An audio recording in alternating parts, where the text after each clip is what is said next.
Black Men Cry Too is an invitation for men of color to feel safe to share their truth and unpack their hurt. My name is Kat, aka Orecho Warby, hashtag bright hair dark liquor, and I created this space as an invitation for black men to feel empowered to know it's okay that they can cry too. Thank you for sitting down with me today, Jeff. Such a pleasure to have you. Thank you for allowing me to be here. Let's take this shot. Cheers. Cheers. So let's jump into it. Tell me about your experiences with police brutality, whether it be personal or something that you witnessed with like friends or strangers. I remember being at a bus stop. There was another kid by the bus stop with me. I didn't know him, but he's there. I noticed him. So the police pull up, mad random, started searching him, and I thought I was next. I didn't get searched next, but me witnessing that, I might have been like 14 years old. That was like the first time I witnessed like stop and frisk. Okay. So it was like an experience that kind of like gave me like that feeling of, oh, I'm next. So you carry that with you no matter where you go. Whenever you see like police, it may not be like you involved in something, but it might just be a random cop pulling up on you. So that was like the first time. And how do you respond or how do you react when you see police in like public settings, or you have to have an interaction with a police officer? Well, I say that your mind definitely code switch. You're kind of feeling like you have to be on point. You gotta be sharp with every answer. You gotta be like correct with everything you say. And there's no real correct way to say anything. You kind of like have more consciousness of your body language. And you don't know if you're doing something that's out of line or if you're doing something that might intense the situation. So I don't think there's a right way to really go about it. Like you really have to like be able to just power through it however you got to power through it. So yeah. That's a heavy like mindset to have. Like I don't know if what I can say or what I do if it's gonna set him off, if I'm gonna be a next statistic. How do you deal and cope with that anxiety? Because it could happen at any point. Well, I'll tell you, I did a photo shoot. I was in Brownsville, and we was taking photos at night, and a cop pulled up because the particular shoot I was doing, I had a samurai sword. So that's illegal in New York City. Oh, wow. I don't know the correct measurements, but there's a point where if the blade is longer than a certain amount of length, then automatic jail time. So at least you could get arrested or some shit. Okay. So I had a samurai sword. The shit was not concealed. I had it out, and somebody called the police. We don't know who called. So the cops pulled up, but they approached us in a way where it wasn't them really tackling the issue with the sword. They asked us if we seen anybody with like a red hoodie so it was like an indirect comment for them to approach us. Right. So then they made mentions of the samurai sword, which was like, oh, what are you doing with this? I was like, yo, I'm just doing a photo shoot. It's a prop. It's not me like taking it out playing with it. So he was just like, all right, just make sure that once you're done, put it away, be safe. So that particular issue, that was like one of those issues where I didn't know what the fuck was about to happen. And I'm with a model, so I don't know what the fuck about to happen to her. So it was just like a situation where like, damn, am I about to get somebody arrested, or am I about to put somebody else, I don't know if I'm about to put somebody else in danger over a decision that I chose to make. And if it would have went left, I would have felt so bad for the young lady that was with us. Luckily, it didn't, but that was just one of those situations where it worked out, but you don't know if it's going to work out like that every single time. And where was the location, and what was the race of the officer? This was in East New York. It was a white cop, and it was just a bunch of black people just doing a photo shoot. But the other thing is, like, when people see you, like, hanging out and taking photos, they don't see it as, oh, they know a young black successful photographer just doing something that is, his passion. They might just see it as, oh, what is this black man doing? Like, what's his business here? That looks suspicious. So that's definitely like a stereotype, especially for myself, because look at my size, People might take me as a threat. They might take it as like, all right, he might be doing something that's up to no good. And it's already like in their minds that, oh, because he probably is black or whatever, and maybe like the community doesn't have like a tight circle, so everybody doesn't really have a lot of communication. So it just automatically assume like, oh, you're doing something wrong because I might have saw a couple black kids the other day doing something wrong. The youngest I've been in a situation like that, I might have been like 4 or 5 years old, shopping with my mother, going to a supermarket or something. So like this particular supermarket, they have it where when you enter it, your bag that you're carrying, you have to give it to the person, whoever's working there, and they give you a number. And then once you're finished shopping, they give you back the bag that you had, and you just give them back the number. So I guess they don't trust people to shop and not steal or just shoplift. Like they don't trust people to, be cautious of themselves. They kind of feel like people will steal it. I think that when you're constantly thrown in a box where people just don't trust you, it's like even if you go to like a clothing store, you have like the shoplifting laws. It's like, oh, you'll be prosecuted. This happens, that happens. It's like you're constantly like being thrown in a box, so you're just constantly being labeled. That has a permanent effect, especially for those people who don't challenge themselves to treat their trauma. And then it also creates this stigma for people who might have low self-esteem and don't know how to think of themselves as highly. You might see yourself as, a part of your community, or I'm a criminal because that's what people tell you are. So it kind of really fucks your head up, like it really gives you the idea that you're not better than this, or even if you're not from that path or you don't walk that path, it still creates this idea like, damn, that's how people think of me.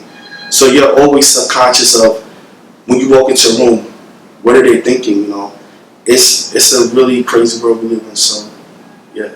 It's super important how you said people don't know how to deal with and cope with that trauma and unpack that trauma.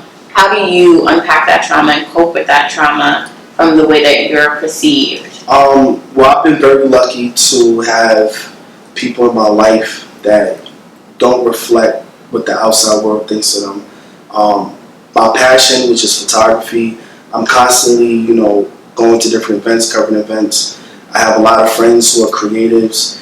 And so, when you surround yourself around people who are just like you, who are, driven by passion, you don't allow those things to define you. You constantly define yourself based on the friendships that you build. You define yourself based on, things that you connect with, like music or just shows on TV or whatever. Like you don't allow the outside world to create your mindset. Like you try to build on things based on what you gravitate towards naturally. And I think even for reinforcement, it's like it comes from my parents. Like my parents didn't raise me to be no fucking criminal, so fuck y'all niggas. You know what I'm saying? Like you're not about to tell me I'm this or that. Like I'm not about to live to your stereotypes. Yeah, exactly. Like I think that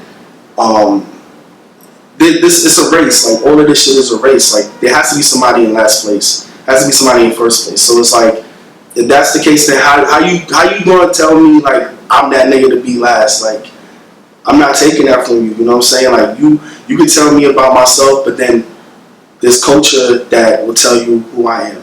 You know what I'm saying? Like there's stories about who I am that comes from, like from the beginning of the time when you talk about where we come from, whether you're from the West Indies or you're from Africa or whatever. Like who are you to tell me about me? Like my history says what it says. You're not about to tell me about me. Like that's just how I feel. So I think that definitely my family structure, the people I choose to hang with, and just who I choose to surround myself with, and the things I surround myself with, whether it's books I read or music I listen to. So I guess that's how I treat it. And I think that's on a lighter note. I think there's other things that if people are watching this, like if it's about talking to a friend or talking to a therapist, I think if it's something that really impacts you, you definitely need to find a way, whether it's a professional or just something that's just something that can help you, like an outlet. So that's just my way of treating it. You mentioned before your parents didn't raise you to be a criminal. Mm-hmm. Diving a little bit deeper into that, what was the relationship with your father when you were growing up? Oh man, like my pops was one of those pops that was like, he used to pick me up from school when I was little, and like we would go to like he pizzeria. It used to be like a black-owned pizzeria on my block. What? So just seeing stuff like that, like my pops supporting black-owned businesses, that was very important for me to see when I was young. And it's also a thing where, like, especially getting picked up, like you come outside for dismissal and your pops come and pick you up. It's a thing where you notice, like, everybody doesn't have that luxury. Like, everybody doesn't have the luxury of having a father figure within their household. Like, I grew up in a 2-parent household. So my pops was always, like, a superhero to me, you know? I remember, like, going outside before going to school, my pops would take photos of me in, like, my first day back outfit or some shit. And we'll be dressed the same, like, tie and all that, you know? My God. Like, that was my pops. So my pops always had, like, this mentality of just, I guess, like, making sure, like, he was present in my life. And, you know, it's a funny thing because it's like, growing up, I think that having a father figure in my life definitely helped me build the right relationships with people. In terms of just, like, being stern and being sure of myself, because I think that's part of manhood. I think it's a thing where even if you don't have a definite definition on that, I think one of the things is definitely, and I keep saying definitely, you got to know who you are. You got to know who you are, and you got to at least know what you stand for. So I think that's one of the key elements that my father taught me growing up as a man. And just figuring out this crazy world we live in, it's important that you know who you are, and you got to know your value. Now, on the flip side of that, having a father figure in your life doesn't mean that your life is perfect. It doesn't mean that you're going to live the best life ever. Me and my father have definitely been in conflict. I think back on things and I realized the older I've gotten, the more challenging it was for me to open up to him and talk to him about things. And it's so crazy because communication is one of my biggest requirements, whether I'm in a relationship. It's one of my biggest requirements if I'm doing business with somebody. It's one of my biggest requirements for a friendship, for everything. I definitely value good communication skills because it was one of the things that I struggled with my father. I don't know why it happened the way it happened, but, like, my pops was just one of those people, like, the older he got, he just, like, started being more closed in. Like, well, I just started being more closed in. And I think it was a thing where it was challenging to have a young man in the house, and maybe there were certain things that either created conflict, maybe it was the way I spoke to my parents that was challenging, or how they speak to me that was challenging. But I think that there are moments where communication got lost and it created a lot of conflict, but it also became a thing for me to seek whenever I build relationships with other people, because I saw the effect and I saw the impact that happens when you have a lack of communication. So it kind of, like, wrapped my mind around that being a necessity for whatever relationships that I do build in the future. So that's that. And what would you say is the status of your relationship with your father now? Oh man, my father has, like, my sense of humor. I definitely got my sense of humor from my pops. Like, it's so funny. My father would make a joke and I'd be like, yo, that's not funny. And then you go make the same joke tomorrow. Not even that, but it's like, I'll try to hold it in. I'll try to hold it in. You don't want to give him that. No, I don't want to give him no energy. So it's like, nah. Well, that was me. But then I'll just start laughing. I can't help it, you know, because it's like, that's who my father is. My father is a big jokester. So, you know, I would say the relationship as of right now is good. It's way better than it was maybe like 10 years ago. Definitely a better line of communication. But, you know, the thing is, like, and as a young man, what I've definitely taken away from my relationship with my pops is that no man is perfect. You know, no man will ever be perfect. I don't care if you claim you're a man of God. No man walking this earth is a perfect man. And I never had to witness disrespect in terms of my pops disrespecting my mom. Like, of course, couples argue, but my father was always a provider. He was always attentive to the needs of the family. And even though me and him had our exchange of words and definitely said hurtful things and, you know, definitely became a way of life where we wouldn't even talk and be in the same room.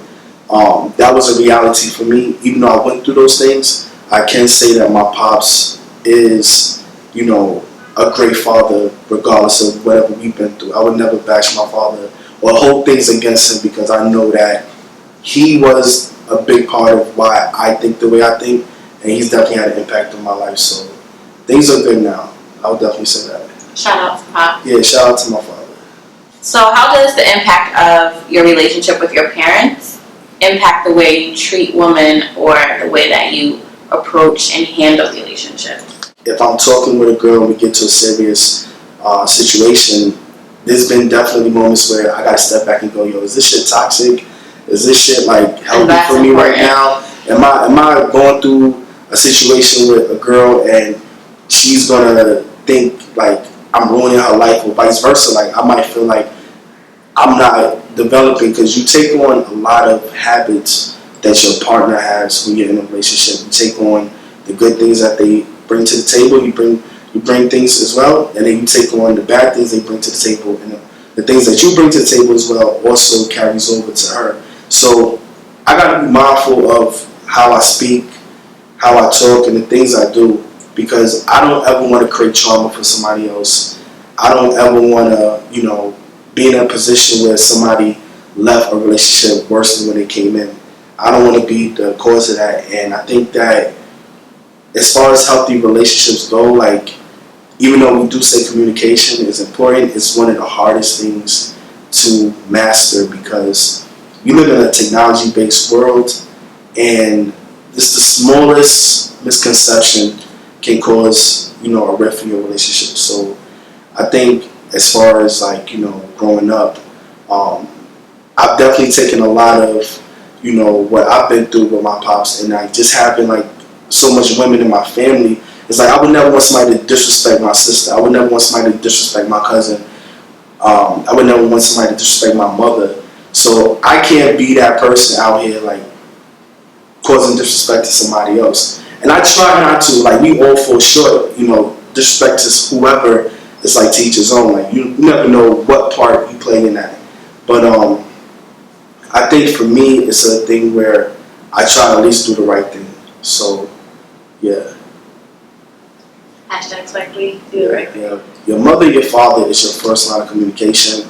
That's the first relationship that you're going to build in this world. Since your inception, it's this is the first person or group of people that I'm going to learn to love. I'm going to learn to communicate with. So when that shit is tainted, it definitely impacts you in a way where you're not able to really cope with the world and understand why certain things are the way they are. You're kind of growing up on your own.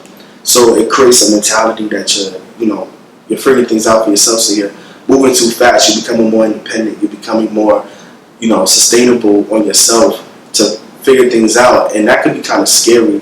So I think, for me, myself, to be this outgoing, even though I am an introvert, I can be closed off. Me finding my passion and being able to do photo shoots with people or any type of freelance gig, utilizing the camera as my tool to talk to people, I've definitely found a balance between the things that I've experienced that are traumatizing, but then also relying on my passion as a means to gather whatever I need to just propel myself through this world. So I think that it's important that people do have some type of line of communication. If it's something that's bothering you, if people watch this, it's whatever relationships that you do have with your parents, definitely shape that and mold that so it can be healthy, so that you don't carry any trauma that would impact others. So we can break our own cycles. Exactly. Generational curses. Absolutely. Thank you so much, Jeff, for sitting down with me today. My pleasure. Give us something for the people to walk away with. What are your last parting words to the people? I would say that, at the end of the day, we have to stick together. We have to move together. I think the only way that this world will become a better place, where things are less traumatizing or things are just less of, stereotyping, racism, etc., is that we really have to work together as a people and we have to really be able to trust people, because trust is something that's really lost in our generation. Loyalty is a thing that's really lost, and I think that we have to do better when it comes to building each other up. It's okay that, on days where you're not 100%, you can rely on me to be there to help you throughout, whatever you got to go through. So just using each other to bring unity, and just use each other as a means to just help one another. We need to do better with that. So I would say, if you know anybody that needs help, definitely challenge yourself to be more involved in that person's life, and just do better, make you a better person, make you feel better at the end of the day. So yeah. I would even piggyback off that and say, if you can't be that person for somebody, guide them in the right direction, so they know that they need to find somebody. Absolutely. Or find those resources. Yep. To help themselves. So I think that is very powerful. And then, of course, my favorite closeout. Give us 3 songs that you use to express yourself. I don't have 3 songs, but I got 3 albums that I listen to. Can I do 3 albums? Yeah, listen to albums. All right. I listen to Dial It by Playboi Carti. Okay. I love that album. It's haven't dabbled into that one. I would say, as of recently, I would say Astro World by Travis Scott. Like, the Stargazer intros is fire. Like, I love that shit. And I would say the last album that I listened to on a regular, I would say definitely like Reasonable Doubt, Jay-Z. Yeah, I always go back to that album. Like, Can I Live? Like, The Evils, like all that shit. I fuck with it. Yeah. Shout out to Jay. I guess. I'm a New Yorker, so I guess I should be. And what type of message are you trying to send to your peers as well as the youth when it comes to your brand, your appearance, your creativity?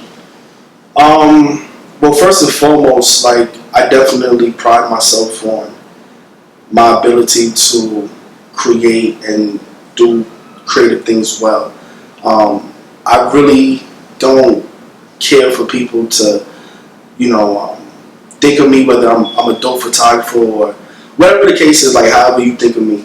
I just feel that when it comes to the content that I do create, I'm always looking to inspire. I'm always looking to challenge photographers or just anybody differently. It's almost like when I walk outside, I might see a wall, I might see a mural, or I might go to a gallery space, or just something that's like everyday scene.